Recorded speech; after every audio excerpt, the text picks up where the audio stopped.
owe you guys this tutorial due to a sub goal, and this is gonna be split into two parts. The first video, which is gonna be this video, we're gonna be going over how to draw an emote to animate. And then in the second video, I'm gonna actually show you how to animate it, because you have to draw the artwork in a specific way to then animate the emote. How long does it take to make an animated emote from start to finish? I can do it relatively quickly, but it depends on how complex the animation is. For an easy one, probably 2 to 3 hours. People always ask me, Kat, what do you use to make or draw your emotes, okay? I use a Huon 610 Pro, okay? Not sponsored. It is what I bought with my own money. It is like $50. That's cheap for a drawing tablet. And I use a separate pen. If you Google Huon battery pen, it's like the Huon P60 or something, P whatever. They have a battery pen, okay? Because it comes with a charged pen, like a wired one, but it's super light, and I hate feeling how light they are. It comes with a glove. Okay? The purpose of this glove is to make sure your skin doesn't stick to your tablet as you're drawing, so it decreases friction. And the program that I use to draw in is Clip Studio Paint. What you're gonna wanna do at the very end is you're gonna need to export your working art file into Photoshop as a Photoshop file. So it doesn't matter whatever art program, digital program you choose to draw in, as long as your art program can export into Photoshop. That's what matters, not what program you specifically use. In Clip Studio Paint EX, which is the program I use, I'm gonna go to File, I'm gonna go to New. So I like to make emotes that are 2000 by 2000. However, when you make animated emotes, okay, your emote is gonna move. And then there's gonna be parts that if you make it the exact size you want the emote to be, it's gonna get cropped off.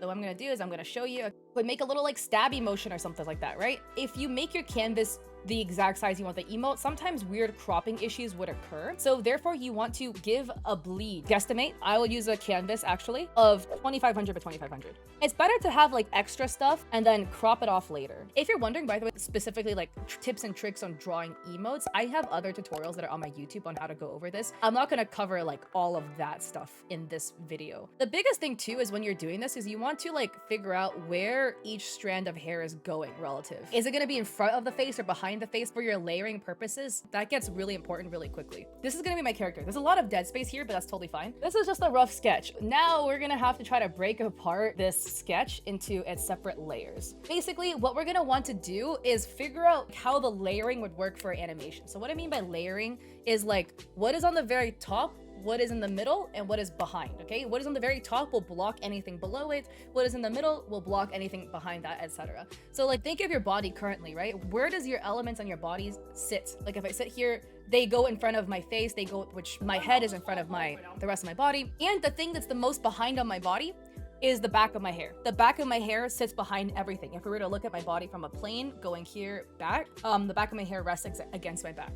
So the same thing would apply to your animation and how you layer your animation. It does get more complicated when there's more layer aspects. So this piece would actually have a lot of layers. If my character had no hair and was bald, it would actually make it a lot easier. My character is not bald. It does have hair. So I have hair. We would have to do some layering numbering systems here. So all of these would be separate, but just to clump it together for it to make sense, the bangs would be number one. It would be the most forefront thing on my body. The second layer would be this strand of hair here specifically. So this would be the third layer that I would cut.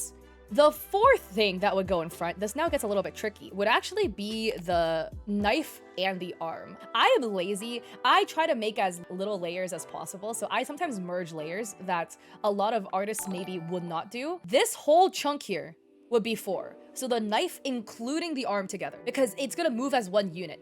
In this emote, there's gonna be no scenario where my character's hand would leave the knife. So that's why I'm okay with merging it all into one layer here. The fifth thing now would be the face. Okay, well, I guess if we're being extra complicated here, my character is actually gonna have eyelids. So the eyelids would be the 5th layer. And then the actual facial features, like the eyes and the eyebrows and the mouth would be the 6th layer.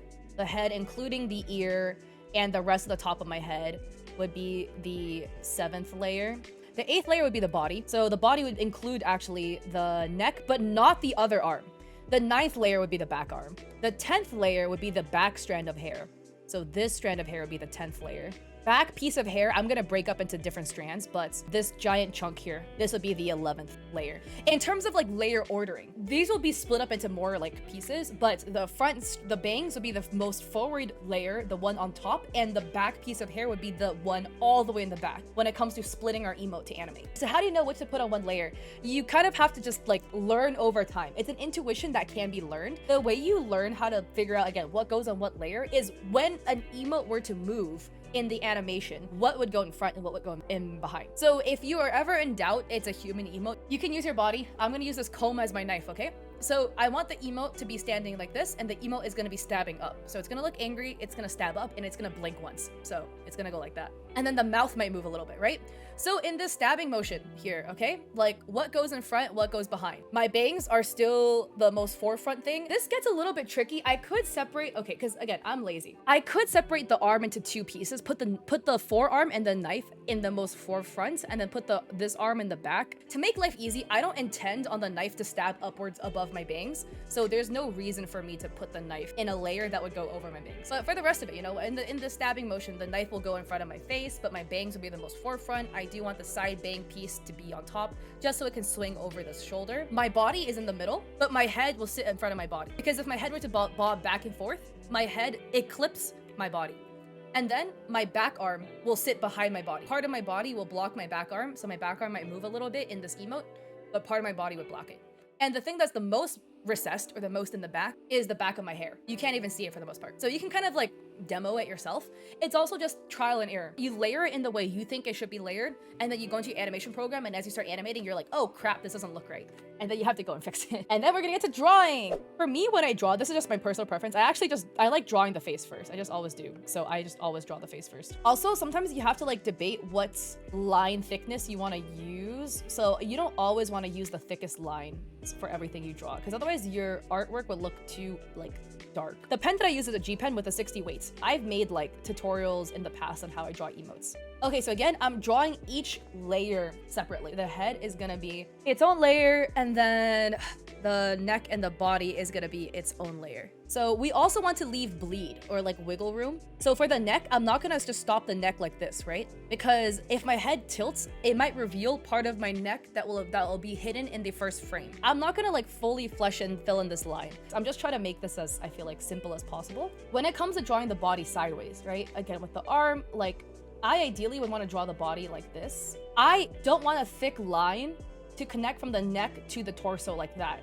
because it makes the line work too thick, too muddy. So I'm gonna leave a gap, and you'll see when I animate as to why I do that. It makes it look nicer. So the body line work, I'm only gonna line it like this for the body. So I'm drawing the eyes on one layer, I'm drawing the eyebrows on one layer, and I'm drawing the mouth on one layer. Sometimes I also like to lower the opacity of the layer that I'm gonna draw over, so I make sure my lines connect. See, I'm drawing like every part of this body, like even though this part of the shoulder will be hidden. So here we have a pretty muddy lineup already of all of our pieces, so I need to go and combine everything together by first off labeling our layers. And I'm gonna do this, and then I'm gonna do the hair, because the hair is gonna get kind of muddy. I'm gonna group these all together into a folder I'm gonna call face, just so I can like have an easier time toggling it on and off.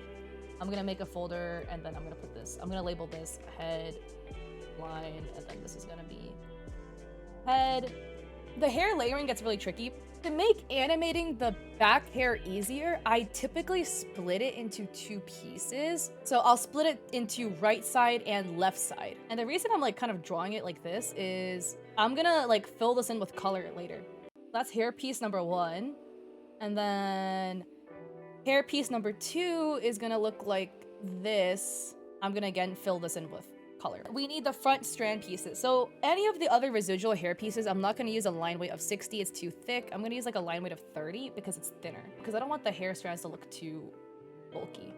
If I do want to make this animation better, I could use, instead of doing only 2 hair pieces, I normally would use 3, but I'm just trying to be lazy. This is gonna be one of our other hair pieces. Okay, so this is one hair strand. I'm gonna draw one strand behind this one. All right, now we have the 3 bang pieces. All right, so this is all of our hair. And now we're gonna have to, again, separate it by layers. So that's what I'm on this side right now. So these 2 back pieces of hair are gonna be the most back layers. So I'm gonna make a new folder for this. I'm gonna call this back hair.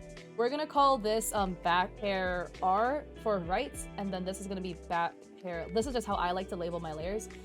Back here, right and left, so I can hide these now. And then now we have our body. I only put it in this subfolder to kind of like track. I'm gonna call this B hair strand left. This is just the way I layer it. The top piece is gonna be A strand. And yeah, it looks absolutely insane right now, actually. But just to make it easier for you guys, just to like fully showcase this again, I'm gonna toggle everything off. I'm gonna toggle it back on so you can see how I drew all of the line work, okay? So we have back hair piece left, back hair piece right. To be honest, these don't really matter which one goes on top of the other. I think this should be fine. Then I have the left hair strand, and then I have the back left arm, and then I have the body or the torso, and then we have the head, and then I have the face, and then I have left hair strand, the forward one, and then I have the arm knife, and then I have this hair strand, like I labeled it B hair strand, right. And then I have the next hair strand, and the thing in the very front are the bangs. So left bang is gonna be the most recessed bang piece. Then we have the middle bang, and then we have the right piece for our bangs. And that's how I split all of the line work. And now we're gonna render, and that's what's gonna take. So to make life easier, I split everything into subfolders. So I can toggle it on and off as I'm rendering. How do you get smooth lines? Oh, because I have heavy stabilizers on.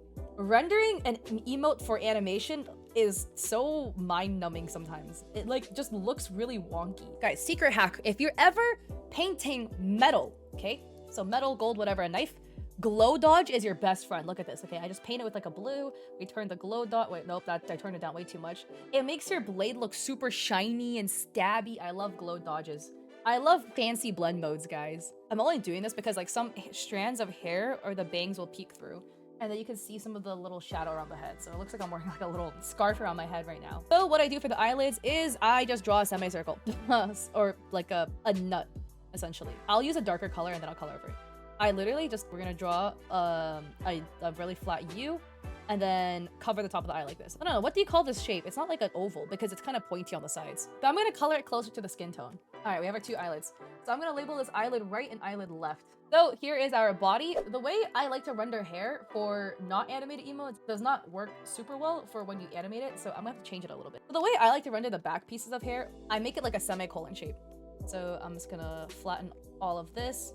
Same thing with this. So I'm gonna do like another, I don't know if this is, to be honest, the ideal method to color in back hair pieces or like to draw them in. This is what I do. All right, so let me hide these hair strands. Okay, now we gotta render all these random strands of hair that I drew. But I also do find, again, for coloring, it's easier to color if you've toggled off the layers that are in the way. All right, so this is what we're rocking with right now with my character. Wait, no, I thought I wanted this strand of hair behind the, oh wait, no, and the head. I like the way this looks better, this layer. Step 1, I like to use an airbrush to kind of add more dimension to hair pieces. I'm gonna toggle everything off except for the pieces that I'm actually rendering in the moment. So we're gonna again say bye-bye to everything. Now we have the 2 back hair pieces. I'm keeping these 2 pieces on together so I can kind of see how it looks like. So I like doing what looks like a little like a shine. So we can do like a circle shine like this across all of the layers so it goes across the top of the head. One thing too is kind of interesting, and you can do this too, is we just go like this. Whoop, wait, like this, okay? And then I'm just gonna copy, flip this onto here, and then paste, flip this onto the next layer. Work smarter, not harder, guys. All right, ta-da! Now we added a nice little highlight and we're just being giga lazy about it. I like to add like individual highlight strands to the actual hair pieces. So we're gonna go back up to the very top here. And then I just like doing like a little, you see how I'm highlighting like the bottom of the hair here? We're gonna need to add some shading specifically to the back pieces of the hair. I'm just like roughly coloring it in to kind of see how it would look like. Now we're gonna go back, toggle everything off, and I'm just gonna fill in the blank. So now that I, colored in like this, I am gonna try to get these to match. And let me toggle everything together like so, and then I'm gonna make this into a multiply layer as well. And then what percentage did I put that at? 64. All right, and now we have our back strands. I'm just checking to see how this looks again. I'm gonna color the line work, and I think we're on here. Here's actually something that a lot of emo artists do that I think also looks good. This is optional if you would like to do it. But they take an airbrush, they color select the skin, and they lightly airbrush it onto part of the bangs so it blends better into the skin and the sides of the hair. They sometimes will change the blend mode to overlay as well. It's basically to show thinning because like your bangs are gonna be the same thickness from top to bottom. So it shows a little bit of thinning and it blends nicer with the face, yada yada. The same could be done for like other strands of hair that are approximately near the face. So here I could drop an overlay. And the last thing we're gonna have to do after all of these shenanigans is we're gonna have to color all the line art. What I'm gonna actually do with the line mark a little bit is I'm gonna airbrush it. I'm not gonna fully like paint bucket fill it because then it does this weird thing at the top. What I'm gonna do is I'm gonna grab an airbrush and airbrush the bottom half. So I'm gonna keep the top black because I want it to blend nicely with the outside. I just think coloring line work makes it look a lot nicer. It just makes it look a lot softer. Otherwise it tends to look a little harsh. Basically, what you kind of want to avoid is your hair looking too muddy. Okay, the back hair I'm gonna leave uncolored. And then, oh, I do want to color the head though. What I'm gonna do is add a clipping layer to this. So I'm gonna keep these split, and it's for the neck. I ideally didn't want to do this in this tutorial, but it's not too complicated, I suppose. Here's one thing that I do. You know what? I'm just gonna do it because I sometimes do this. I draw in some fake hair onto the head. So let me show you what I mean, okay? Here's my head. I'm gonna make a new layer. I'm gonna pick the darkest color available here. And then sometimes what I do is I draw like a little hairline. So if some of the strands of hair like lean forward, then you still have like some residual hair hiding in the back. So it doesn't show skin essentially. Oh, my character's not fully bald. And then let me put the hair strands back.